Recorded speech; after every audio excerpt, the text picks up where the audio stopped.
ووضع الكتاب وجيء بالنبيين والشهداء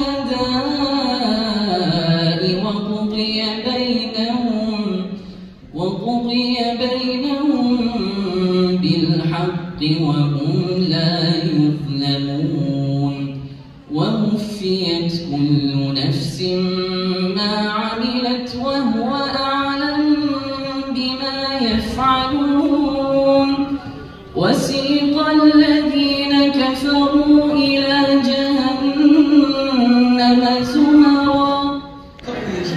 He's one of those guys that shot like Forever 21, Space 21. But never Forever 21. But it was very humbling because all of the students in my class, they were young boys, 12, 13, 10, 11, and I entered the class and they're all reading and they're rocking, you know, backwards and forwards, and I couldn't read at all. I just started going like this. Right? And finally, my teacher said to me, Idra, he said, come in. He said, Pella, I said, read something. I said, I don't know how to read. And we started with the qa'idah, right? At the age of 20. At the age of 20, qa'idah nuraniyya. Can you explain that? What the qa'idah is going over the letters. Alif, ba, ta, ba, jim, ha, kha. And it was just very, very humbling. And now I'm teaching my children, because we're a homeschool family. And they're like, Dad, we're never going to learn how to read the Quran. And I can actually assure them, no, you will. But it requires you to strive. It requires you to struggle. But one of the, sunnah of human beings is that we love that which we struggle for. Listen, we did this conference in Muslim. I'm pretending my teachers are not from Chicago. The conference ended at like 9:30. I still had a 2-hour drive to get back to Chicago. And then after the conference, they lit a bonfire. Then they started making s'mores. Then they started telling stories. And my kids who were with me, they were really into it. And I was hurrying them into the car. Come on, we gotta go. And a brother said something to me. He said, you do realize that a lot of the ahadith of the Prophet ﷺ are just the good memories of the Sahaba. Wow. They're just the good memories of the Sahaba. He said, give your children an opportunity to form good memories in the context of today. 6, I'm giving him candy to learn the Quran. But when he's 15, when he's 6, I'm going to give him candy to learn the Quran. But hopefully when he's 15, we'll be talking about life and puberty and coming of age through the Quran. And when he's 23, we'll be talking about marriage through the Quran. And when he's 30, we'll be talking about professional life and children through the Quran. So I'm saying children start there because this is something they will innately respond to. Oh man, when I read this book, good things happen.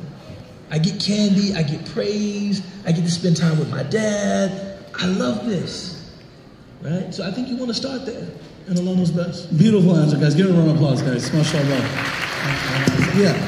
This question, honestly, is so relevant that I'm going to ask both of the panelists to continue, and if they can add what they feel is necessary. So, Sheikh Yasser. No, I just want to add something extra, mashallah, what you mentioned, Sheikh. What we're suffering from here in this society about our kids, having this aversion to the Quran and the experience with the Quran and so on. This is probably maybe predominantly in affluent communities and societies where there is so much really in the life of children that competes with the Quran. Like in our society, you tell me when you ask your child to go and grab the Mus'haf, that is against what is going to be? Against the video games. Against the video games, against the recreation time, against this, against social media, the phone, this, that, and so on. No wonder you're trying to pull all these excuses away from your child so they can have this experience with the Quran. That happens in affluent communities really. Because you have all the entertainment, all the recreational material and experience that your child is trying to compete with this. Would come to bring in the Quran. No wonder we need to make the experience with the Quran very positive. However, In other communities, and I've seen communities like for example in Morocco. We went to Morocco during the earthquake. May Allah subhanahu wa ta'ala make it easy for them, Ya Rabbil Alameen. And we visited communities in the mountains. Like you drive 2-3 hours to get into the mountains. And sometimes I wonder. Honestly, I don't know if we are soaking in this great opportunity, sitting with such great people with experience and knowledge. I want to ask Mufti. There's no better experience than watching your own child read Quran on their own. Like, you know, they're reading their Quran, they wake up in the morning, they go to sleep in the evening, they're listening to the Quran, you're talking back and forth with them, you're reading one verse, they're sharing the next verse. It's just it's experience that can never be expressed completely. It's an intellectual, emotional, spiritual experience. And all of us have a dream, you know, that our children become more righteous than us. And what other way to make our children more righteous than connect them to the word of Allah subhanahu wa ta'ala. So I want to ask Sheikh Asim, if you could conclude the session by, you know, helping us, making sure that when we leave this world, our children are attached to the Quran, and that connection continues to be a legacy and sadaqah jariyah for us. Barakallahu feekum, mashallah, some very rich answers, I would say solutions that have been raised by the panelists, and Allah subhanahu wa ta'ala reward both of you. There has to be a natural progression to the Quran and within the Quran, within our homes. And we have to start very, very early. The best time for a child to learn the Quran is when they're learning their other literacy skills. If we introduce the Quran at that time, this is very important. Are there any teachers over here? Any teachers? Okay. When you look at the age that a child is able to deal with literacy and numeracy, we know as an established fact that they can actually do that very, very early on. But the literacy is always in phases. A child always learns to speak first. Depending on the kind of language that's used in the home, the vocabulary of the child develops. If we use good words around children and form proper sentences and stay away from slang, our children will actually pick up on those words. Or if we read like good storybooks to them with good language, they're actually going to be very, very expressive. Their vocabularies will probably be better than ours. We have to use the same approach with the book of Allah subhanahu wa ta'ala and introduce it very, very early on. I have a nephew, he was at that time maybe 1 year old.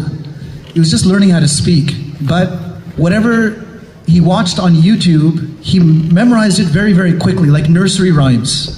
And he would hear it once and then he would know the lyrics, and then he'd be running around, you know, in his diapers singing the nursery rhyme.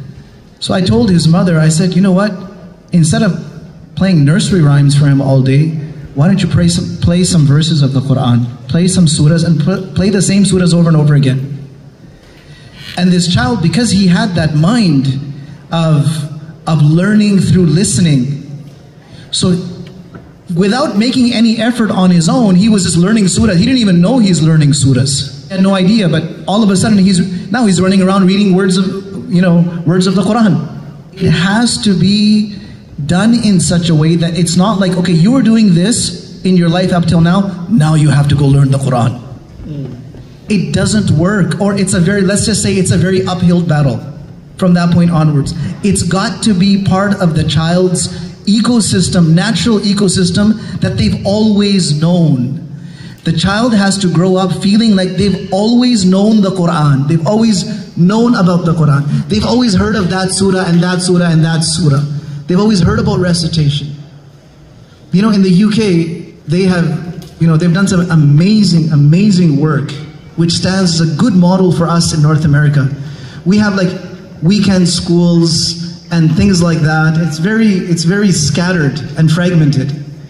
But I've been to Quran schools. There's an entire structure that's built just for the evening school, and they will start taking children in at the age of 4.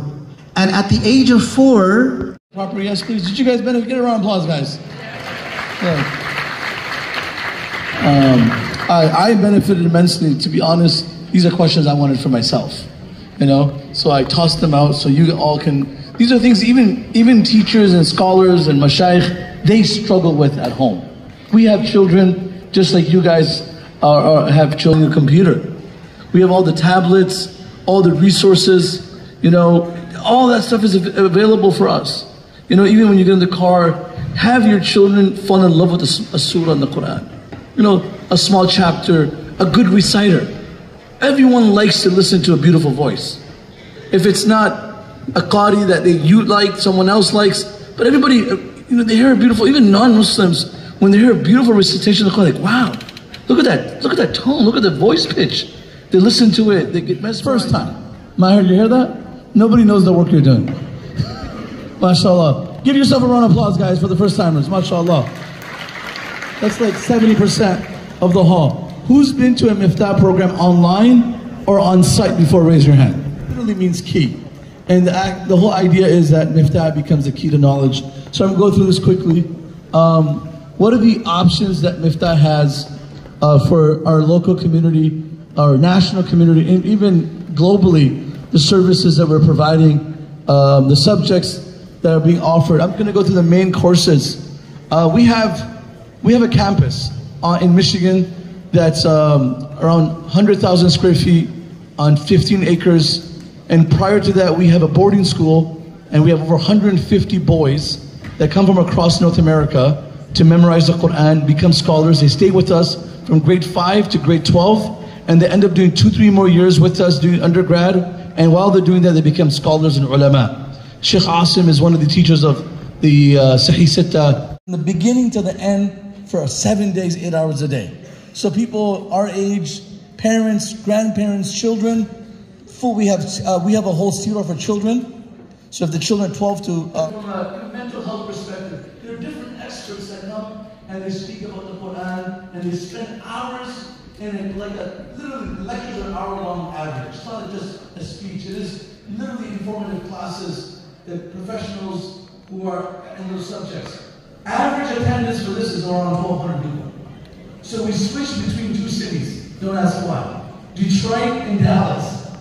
Because these are, half of the scholars in America who are presenting on the panel are actually in Dallas or Detroit. So we have Suleiman Hani, Majid Mahmoud, the Maghrib speakers. We'll have them in Dallas with the Miftah scholars. Sheikh Asim, Mufti Rahman, Mufti Wahab. Becoming very dangerous, becoming very actually unhealthy or not easy for people. And they gave two things. They gave two reasons. Number one, among all the answers they gave, two were common. The number one thing they said is that I always have a connection with the Quran on daily basis. Like I said earlier in my talk actually, that if you could not read an hour, then maybe you could read 10 minutes. We live in a stormy time, ya Jama'ah. And Allah knows how difficult it's going to get, subhanAllah. And our ulama, you read in the books of helping people to stay firm under Iman, everybody keeps saying about their time, هذا زمان الصبر, هذا زمان الصبر, هذا زمان الصبر. This is the time for patience, this is the time for patience, this is the time for patience. And لو أني أكون على حال من أحوال ثلاثة لكنت من أهل الجنة. If I'm in 3 conditions in my life and I die in these 3 conditions, I know I'm going to paradise. I sense it. These are the highest moments of my life. And listen to those 3 moments he shares. And someone said, what are those 3 moments? Usayd bin Hudhayr's background is, he's one of the first people of Medina to accept Islam in the hands of Musa bin Umair when he came to Medina and brought the message of Islam as the first ambassador. The first person to accept, one of the first leaders, was a man by the name of Usayd bin Hudayr. So he's a very... Okay, also I'm trying to...